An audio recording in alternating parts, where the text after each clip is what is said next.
Lucas had been a very wealthy farmer, but he hadn't managed his farm wisely and had been very careless with his money.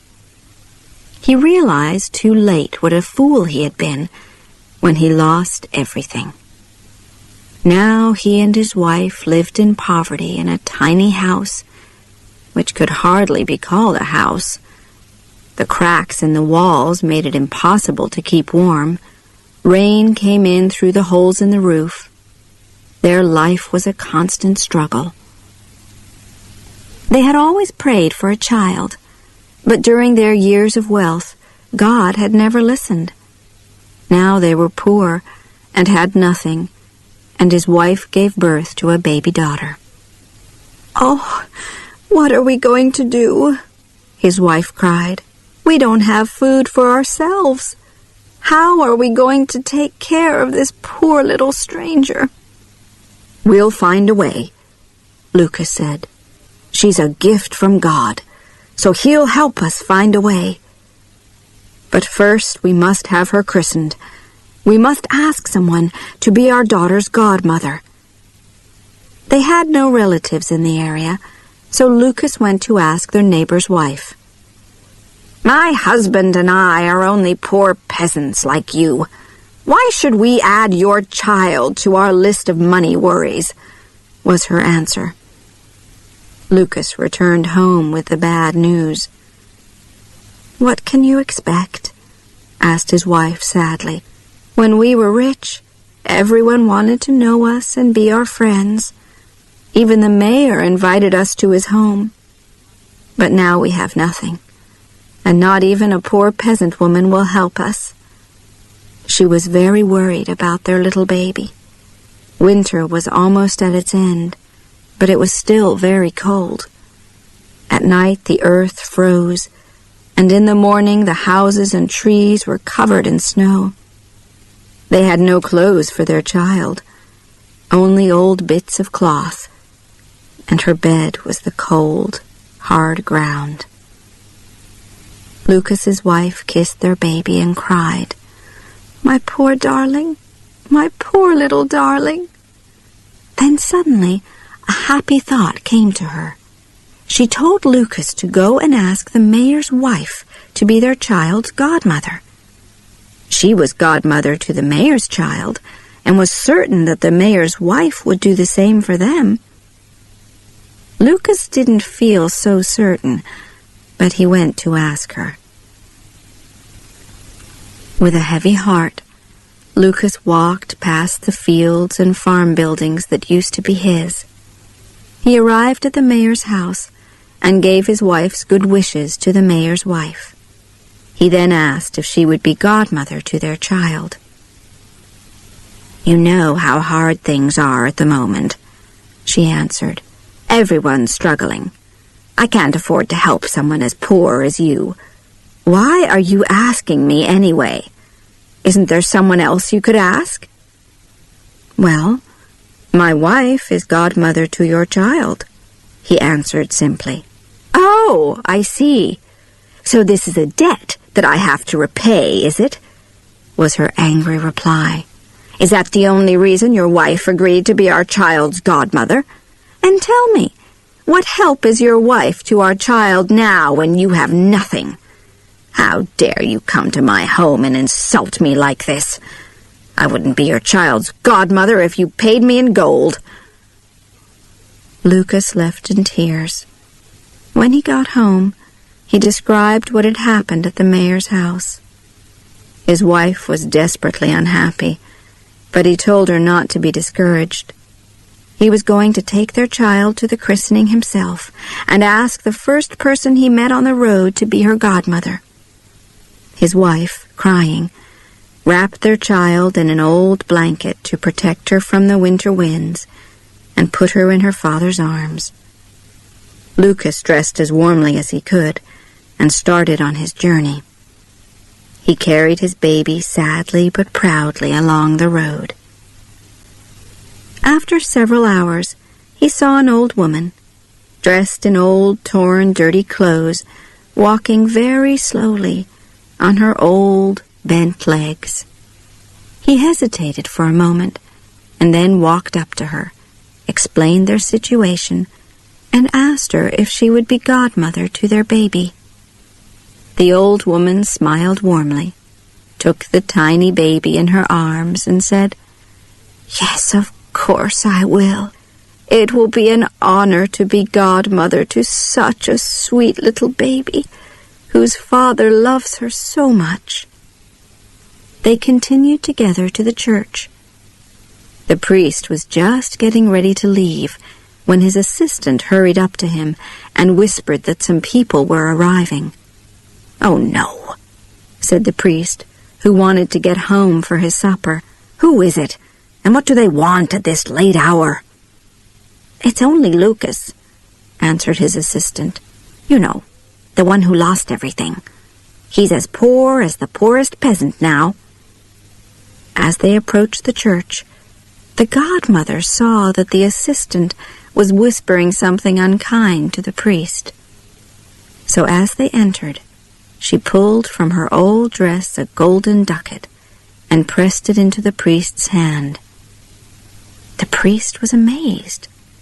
He looked at the ducat, then at the old woman in her torn clothes. He then quickly whispered to his assistant to prepare for the baby's christening. The christening ceremony that followed was suitable for the wealthiest of merchants. The little girl received the name Marischka. After the christening, the priest walked with them to the door of the church. His assistant walked with them all the way to the gate, hoping for a nice reward. The old woman gave him a golden ducat, which he received gratefully. When Lucas and the old woman reached the place where they had first met, she handed the baby to him. She then reached into her pocket and pulled out another golden ducat, which she put inside the baby's blanket.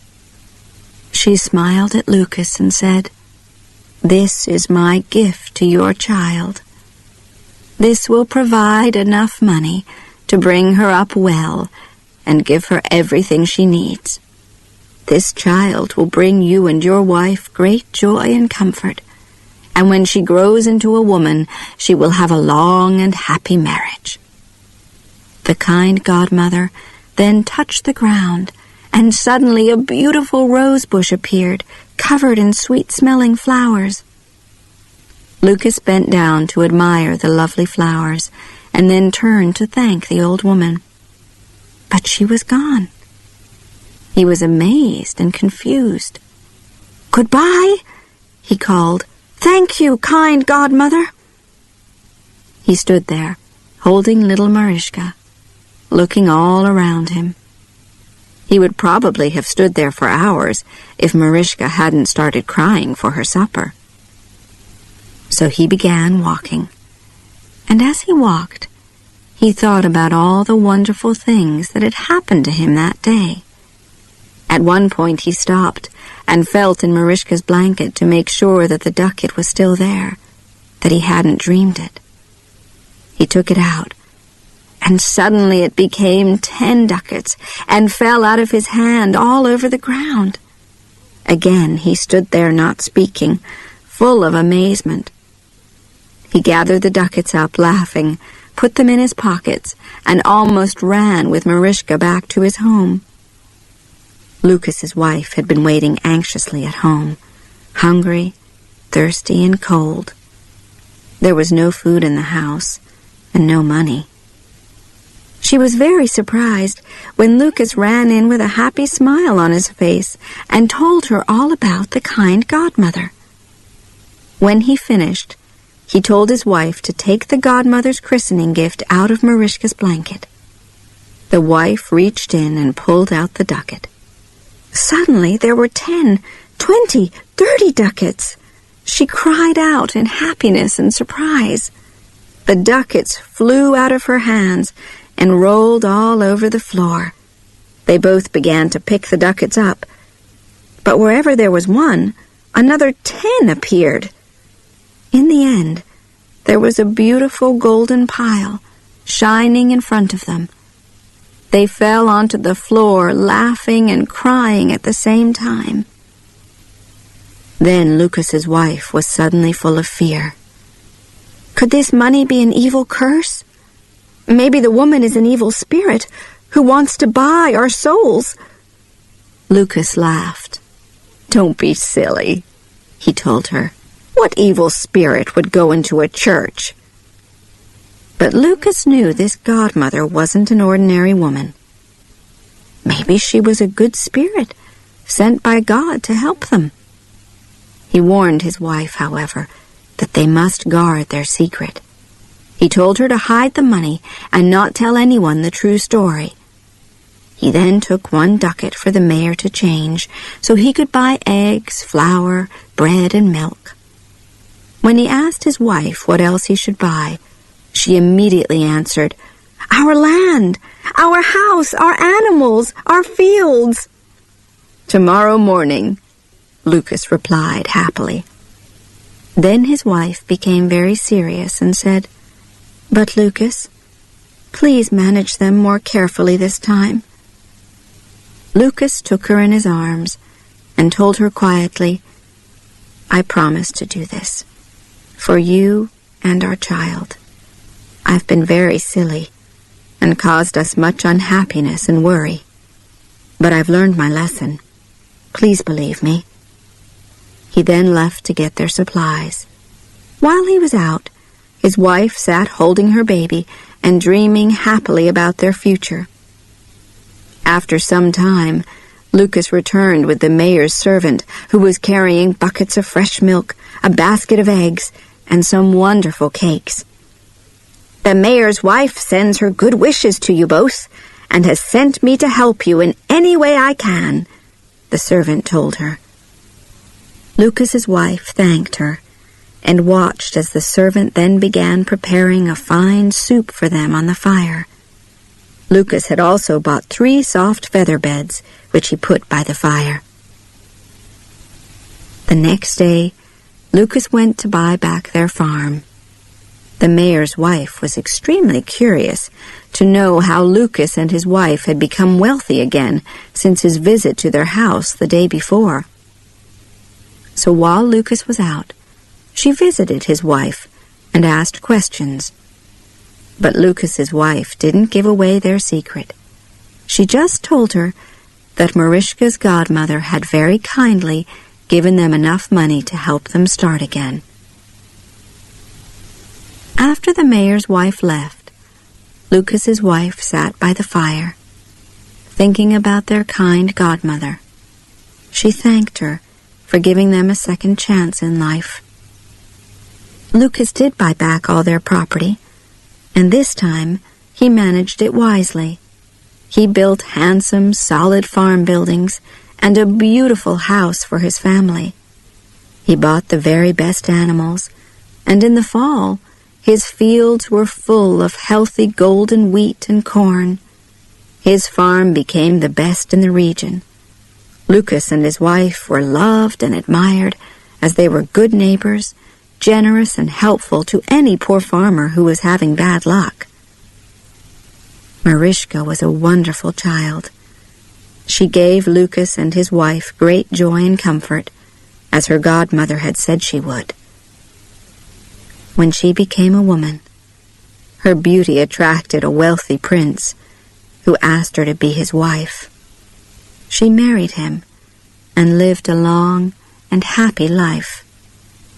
Lucas and his wife grew old in good health. In the evenings they often sat by the fire and talked about the time when the kind godmother appeared and changed Lucas's luck.